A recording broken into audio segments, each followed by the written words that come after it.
जय श्री कृष्ण। गीता युगों पहले भी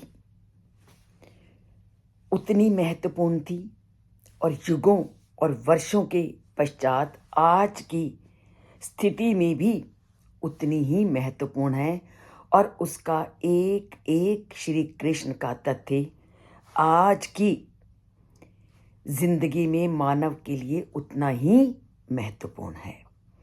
आज भी जब कोई विकट स्थिति आती है, अब संतान के सामने या संतान कुछ न करने योग्य कार्य को करती है, तो माता पिता उसको एक नई सीख, एक नया रास्ता दिखाने का प्रयत्न करते हैं।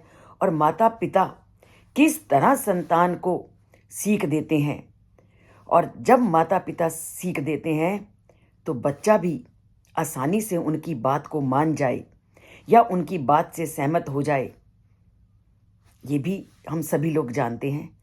और अर्जुन के माध्यम से जो स्थितियां आज मनुष्य के सामने आती हैं, वह सारी की सारी स्थितियां उस परम पिता परमात्मा ने उस समय से लोगों को बताने के लिए प्रयत्न किया है। श्री कृष्ण अर्जुन को सही रास्ते पर चलने का उपदेश देते हैं, परंतु संतान भी क्या करती है, जब पिता उसको सही रास्ते पर चलने का उपदेश देते हैं तो संतान भी अपने पक्ष को कभी गलत नहीं मानती, वह भी अपने पक्ष को एक एक तर्क देते हुए उपस्थित करती है, जो काम 2 दिन से अर्जुन कर रहा है। अर्जुन ने जो तर्क दिए कि अगर मुझे अपने बंधु बांधवों को मारकर भीख मांगना भी अच्छा लगे तो भीख भी मेरे लिए श्रेष्ठकर है। और फिर वो आज के श्लोक में क्या कहता है, ना चा एतद विद्मः कत्रतो नो गरियो यद्वा जयेम यदि वा नो जयेयु यान एव हत्वा न जिजीविषाम स्ते अस्थिता प्रमुखे धृतराष्ट्रः। कितनी स्पष्ट बात उन्होंने यहां पर कह दी कि ये जो युद्ध हो रहा है, इस युद्ध में हम ये भी नहीं जानते कि इस युद्ध का परिणाम हमारे लिए कल्याणकारी होगा या नहीं। उन पर विजय पाकर के भी अगर ये युद्ध हुआ और युद्ध में अगर हमें विजय भी मिल गई या अगर हम उनसे पराजित भी हो गए, यद्यपि उन्होंने धृतराष्ट्र का पक्ष लिया है, किन्होंने, मेरे पितामह में, मेरे गुरुओं ने, और अब वे जो युद्ध भूमि में मेरे सामने खड़े हैं, अगर मैं उनको मार देता हूं और हम जीवित रहने की भी मुझे कोई इच्छा नहीं। वो कहता है कि जो मेरे गुरुजन हैं, अगर वो इस युद्ध में मारे गए और उसके बाद अगर मैं जीवित भी रहता हूं तो मेरे उस जीवित रहने का कोई लाभ नहीं, कोई प्रयोजन नहीं। अब ये पूरा श्लोक हमें क्या बताता है कि जब कोई महत्वपूर्ण कार्य पर सोच विचार चल रहा होता है, तब मनुष्य उसके कई प्रकार के रिजल्ट्स को देखता है, कई प्रकार के उस पर विचार करता है।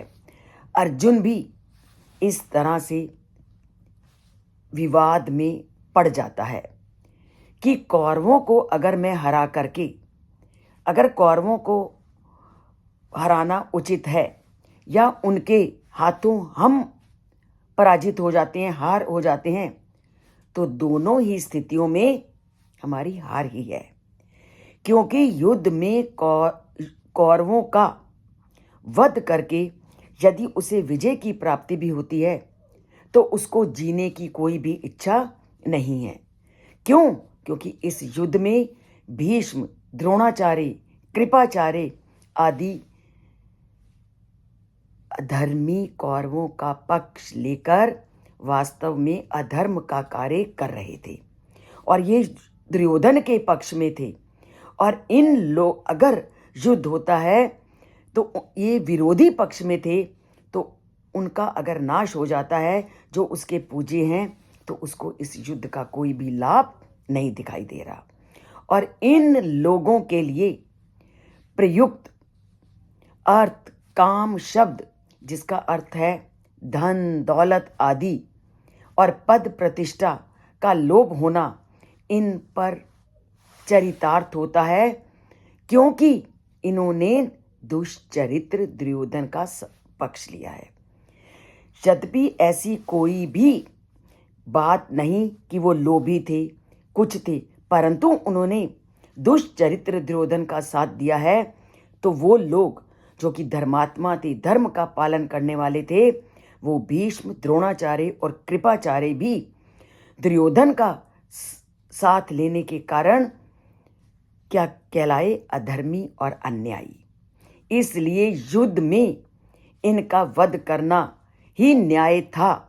वास्तव में युद्ध के पश्चात भीष्म पितामह ने स्वयं यह स्वीकार कर लिया था कि यदि कोई आचार्य अधर्म का कार्य करता है, तब उसका त्याग करना उचित है। और श्री कृष्ण बार बार युद्ध इसीलिए करना के लिए अर्जुन को बाधित कर रहे थे, क्योंकि उसके गुरु, उसके पितामह अधर्म का साथ दे रहे थे। पर अर्जुन पूरी तरह से संसारिकता से घिरा हुआ था, उसको अभी इन दोनों के भेद को समझ नहीं आ रहा था। अब यहां पर भीष्म पितामह के बारे में कुछ विशेष तथ्यों को जानना बहुत जरूरी है, और जिस तथ्यों का वर्णन हमें भागवत में मिलता है। भागवत के अनुसार जो भीष्म पितामह थे, वो श्री कृष्ण के बहुत बड़े भक्त थे। और सबसे बड़ी बात कि भीष्म पितामह को अपनी इंद्रियों पर पूरा नियंत्रण था, और उदारता और शौर्य की वो प्रतिमा थी, और सदा सत्य बोलने वाले महापुरुष के रूप में वो संसार में प्रसिद्ध थे। और वह जीवन में जो भी प्रतिज्ञा कर लेते थे, उस प्रतिज्ञा को वो निभाते थे, और यही कारण था कि उन्हें इच्छा मृत्यु का वरदान प्राप्त था। यहाँ तक कि वे मृत्यु का समय भी अपने अनुकूल निश्चित कर सकते थे। इन सभी का वर्णन हमें भागवत में मिलता है, और जिन महापुरुषों की गणना भागवत में की गई है, उन सभी महापुरुषों में एक कौन थे? हमारे भीष्म पितामह। भागवत पुराण में कहा गया है, स्वयंभू नारदः शंभु कुमारः कपिलो मनुः प्रहलादा जनका भीष्मः बलियास कविर्वयम्, कि ये सब लोग सबसे ज्यादा पूजनीय माने जाते हैं। धर्म के मर्म को जानने वाले ये विद्वान थे, और धर्म के तथ्य को जानने वाले विद्वानों में सबसे पहले जन्म हुआ ब्रह्मा का, उसके बाद हुआ नारद मुनि, भगवान शिव, चारों कुमार, भगवान कपिल, देवहूति के पुत्र स्वयंभू मनु, महाराज प्रहलाद, महाराज जनक, भीष्म पितामह और महाराज बलि, शुकदेव मुनि और वेद व्यास। और इन सब में एक कौन है? भीष्म पितामह। इस प्रकार भीष्म एक विशुद्ध आत्मा थे, जो कभी भी धर्म के विरुद्ध कार्य नहीं करते थे। उनका सारा जीवन संसारिकता से परे था। वो संसारिकता में कभी लिप्त ही नहीं हुए थे। यद्यपि वह कौरवों के पक्ष की ओर से युद्ध कर रहे थे, फिर भी उन्होंने युधिष्ठिर को युद्ध के प्रारंभ में क्या कहा होगा? यद्यपि साथ दे रहे थे कौरवों का, परंतु उन्होंने युधिष्ठिर को कहा, अधर्म का साथ देने के लिए मैं बाध्य हूं, मुझे देना है उनका साथ, किंतु मैं तुम्हें वरदान देता हूं कि तुम युद्ध में विजय प्राप्त करोगे। विजय तुम्हारे कदम चूमेगी, हे युधिष्ठिर, भीष्म जानते थे कि धर्म का पालन करने वाले पांडव, जिनके पक्ष में स्वयं परमात्मा थे, वह कभी भी हार नहीं सकते। अधर्म का पक्ष लेते हुए भी वह ये दर्शाना चाहते हैं कि पृथ्वी की बड़ी से बड़ी शक्तियां भी मिलकर पांडवों को कभी युद्ध में हरा नहीं सकती।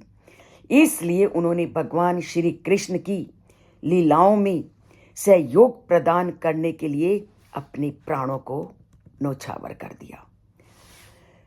भीष्म पितामह के इतना अधिक वर्णन है कि उसको हम इस वीडियो में नहीं कर सकते।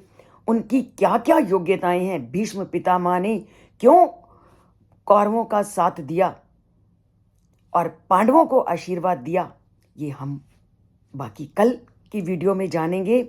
पर इतना सत्य है कि जो धर्म अनुसार जीवन को चलाता है वो कभी जीवन में हारता नहीं, उसकी विजय निश्चित है। तो इसलिए धर्म का पालन करो, नीति का पालन करो और देखना विजय तुम्हारे कदमों में अपने आप आएगी।